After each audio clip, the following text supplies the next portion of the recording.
Ladies and gentlemen, it is my honor and pleasure to introduce to you our second keynote speaker, Dr. Hari Krishnan. Sir, good morning.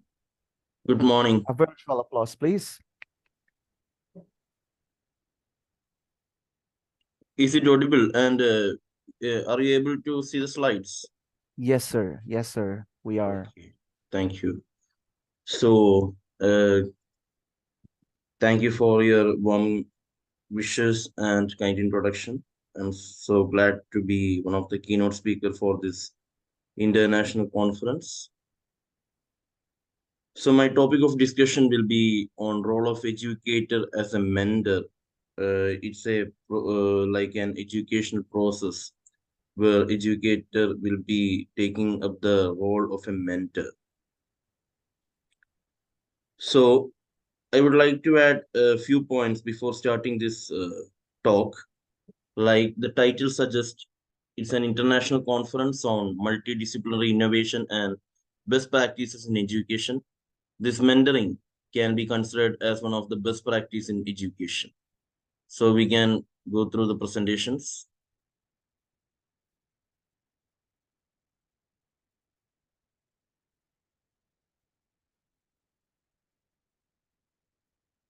The main role of a mentor is to be a lamp or a guiding force to the students' community.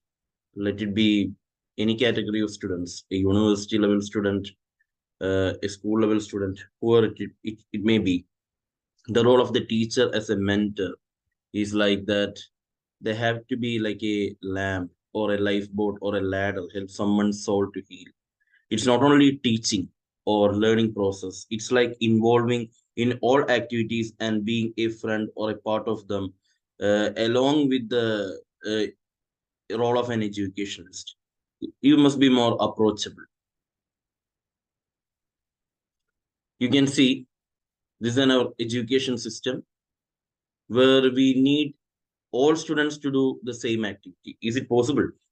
You can see the image, like we are having various animals who are capable of doing the roles in a better way, but the master on the other side is forcing them to undergo a common examination.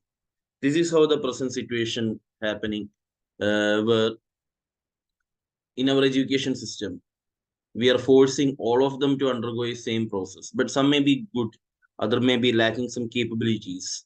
It's natural, but we need to understand what are the unique qualities and capability of a particular student and help him or her to come forward and excel in their area of interest. So the mentor as a teacher or a teacher as a mentor has to identify the inbuilt talent of a student rather than taking a general lecture or a class. So in the classroom or in the lecture room, they need to identify the capability of each individual, then it will be easy. And coming to the centric approach, like student centric methodology, they can help by dealing in doing collaborative projects. For example, you can see an elephant here. An elephant for an elephant, it's easy to pull the tree. But if a teacher is telling to a student to climb up the tree, it will be easy for the monkey to climb up the tree. He is capable of jumping. So if they are doing collaboratively, it will be giving a better end result. So in a classroom, if the students are able to do collaborative projects with different capabilities and talents, definitely will be getting a good outcome. Like the concept titled the multidisciplinary, irrespective of the discipline, irrespective of your subject, if you're combining together, better outputs can happen. So a teacher's role as a mentor is vital in identifying the talent of a student. Usually after an examination, generally the question will be happening, how was an exam? How, how, how was the exam? What was the question? Actually, then usually the students will be telling, or a confusion state will be in the past tense of think. I thought and thought and thought and end up in writing think. Actually, the student knows the answer, but while delivering it, they are in a confused state. The mentor as a teacher is vital role in avoiding such confusions. They have to calm the mind. They have to be a guiding lamp. They have to support them. And if we are able to overcome that confusion state, definitely the end result will be quite ease, and they will be having a more presence of mind, so that confusion will be avoided. The mentor must also avoid the confusion. They must be confident in their role. Then only they can do a better. They can do the role in a better way. See, first of all, a mentor has to have the concept of empty your cup. We must think that we need to fill it again and again. So we need to get ideas from the students also. And the same side, the students, we need to provide them ideas also. No one should feel that I am full. I will not receive any ideas or any suggestion from the other part. Mentoring is a process of, like, it's a it's a team process. Like, it's a teamwork where the mentor and the mentee has to involve in the process by sharing up the ideas, targeting a common result. So we must always have the concept that I am emptying my cup. I need to get ideas. I am ready to transfer ideas. So the mixing of ideas will be resulting in a good, good objective, and we need to we are able to achieve our target. That is one of the characteristics a mentor should have. And always think that there are hundreds of reasons you are having to cry. Show life that you have thousands of reasons to smile. Whenever a student is having failures in life, in social life, in academic life, in personal life, the mentor must make them motivated. Always make them motivated. The psychological role is that you are so gifted in this world. Your role is vital and unique. So be happy. There are thousand reasons that you need to smile, and don't go away from your target, or don't go away from the struggles of life or hurdles of life due to that 100 reasons to cry. Count your rainbows, not your thunderstorms. And always, life will be full of challenges. We must be capable of how to face that challenge. Remember one thing: a fish who is alive will be always swimming against the wave, and if it's dead, definitely it will be in the shore by the waves.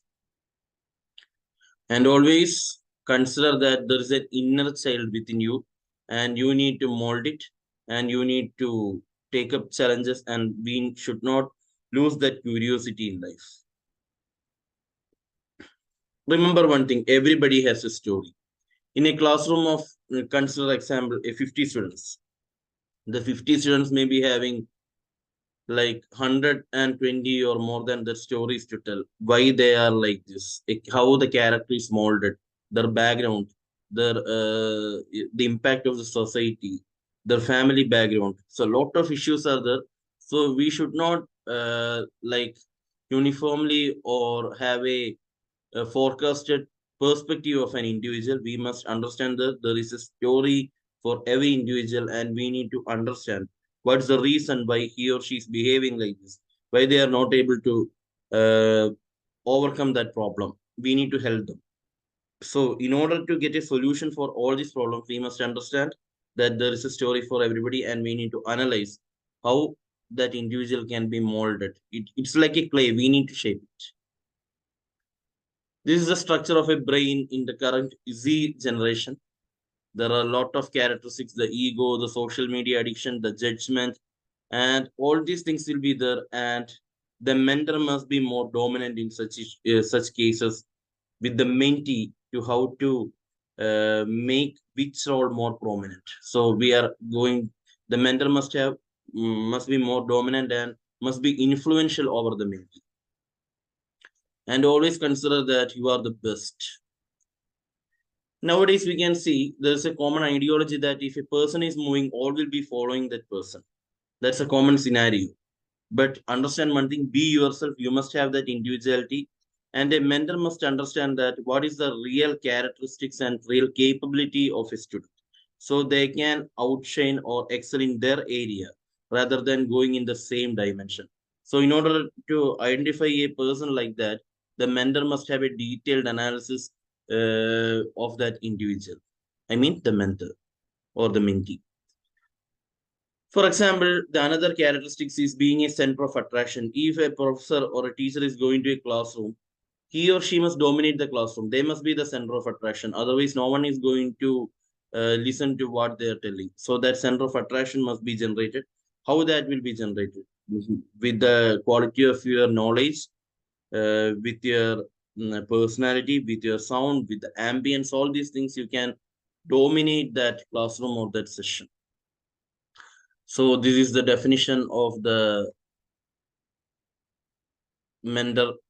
Mentor definition. Actually, a mentor is a trusted and experienced individual who provides guidelines, advice, and support to someone less experienced or knowledgeable, often referred to as a mentee. Mentoring relationships typically involve a more experienced person sharing their expertise, knowledge, and insight with someone who is seeking to learn and grow in a specific area, whether it's their career, personal development, education, or any other aspect. So, as I have mentioned, this is the main definition for a mentor. So, they're playing a vital role.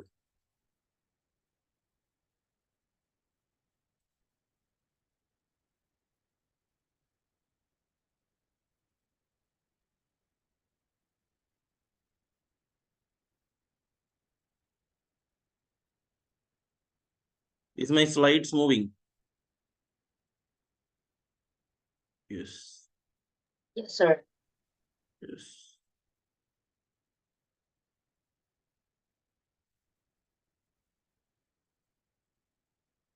Hmm.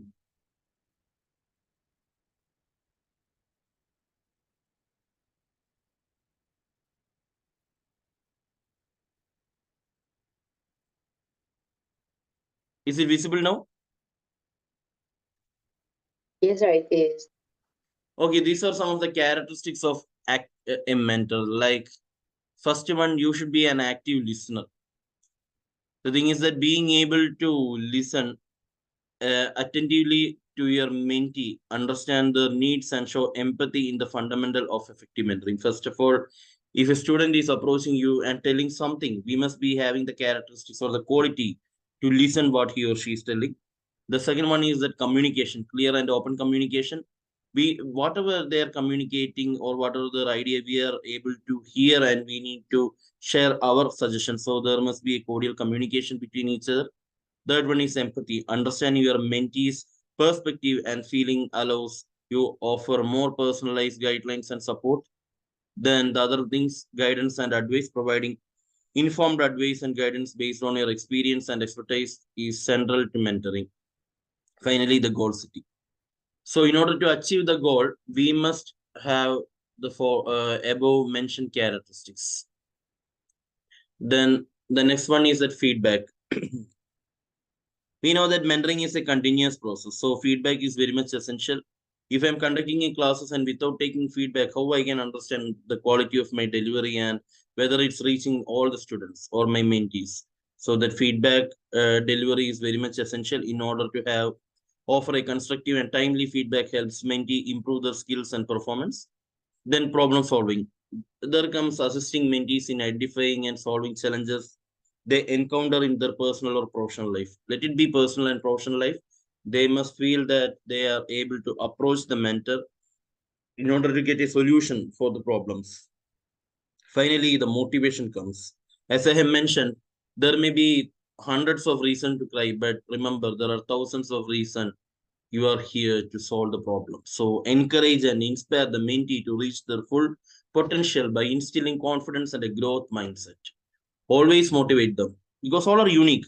If we fail, failure is only a stepping stone to success. We are having another opportunity. It's only a stage to mold ourselves or to make us more improve the quality. Then the next one is conflict resolution, mediating conflicts when they arise and teaching mediating conflicts when they arise and teaching mentees how to manage conflict themselves in a valuable skill. Then cultural difference, being aware and respectful towards diverse background. Cultural difference is crucial for effective mentoring in a global context. Nowadays, we need to consider everything in a global perspective. We may be having students from various parts of the world, and we have to respect their culture and their talent. So that cultural difference we have to overcome.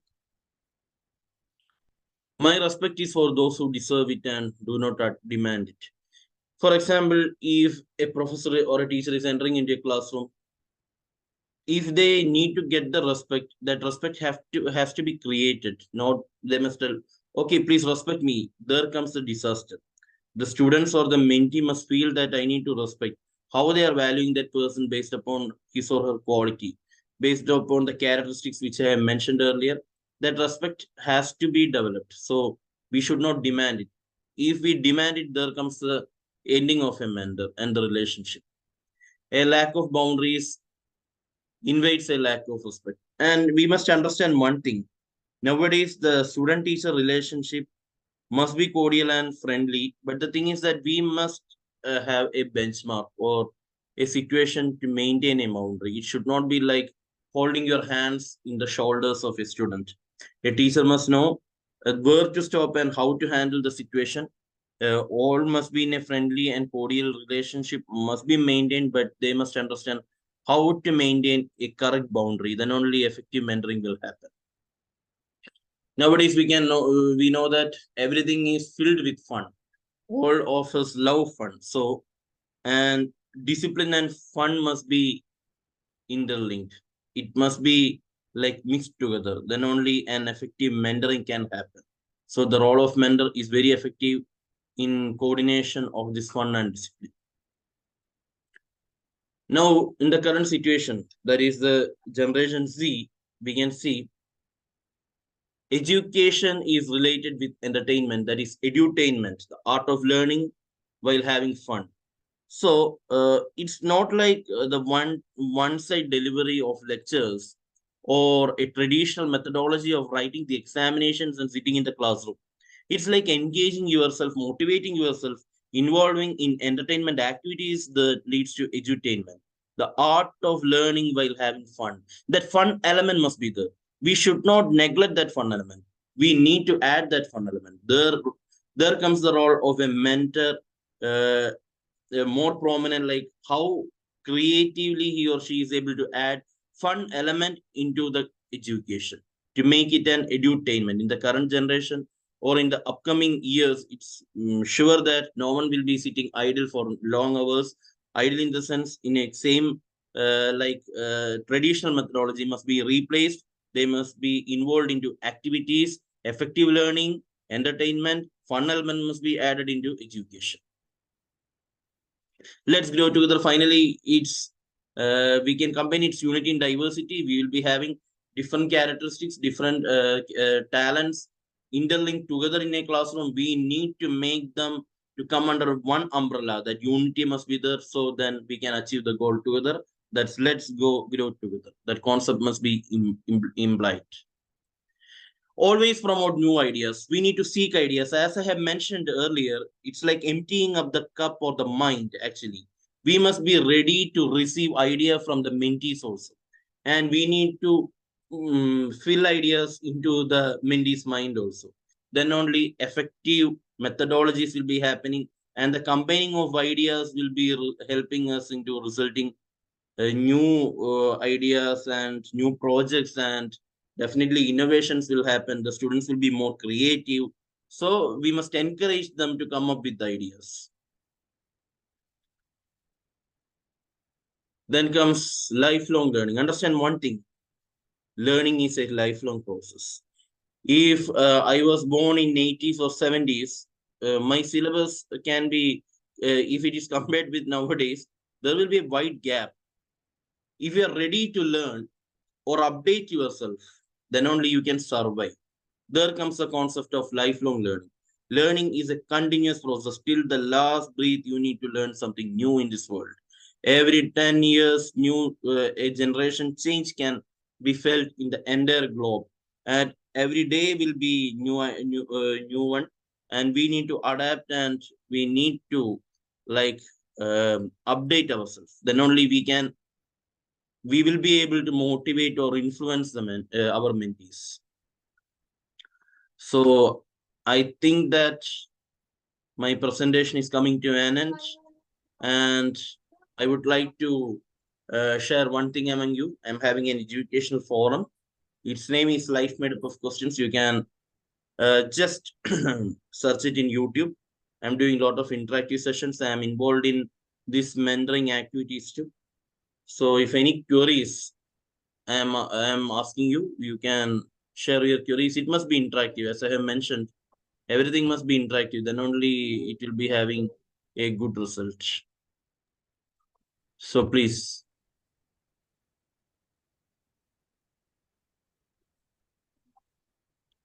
Hello. Hello, yes, sir. Yes. Am like any questions, any queries?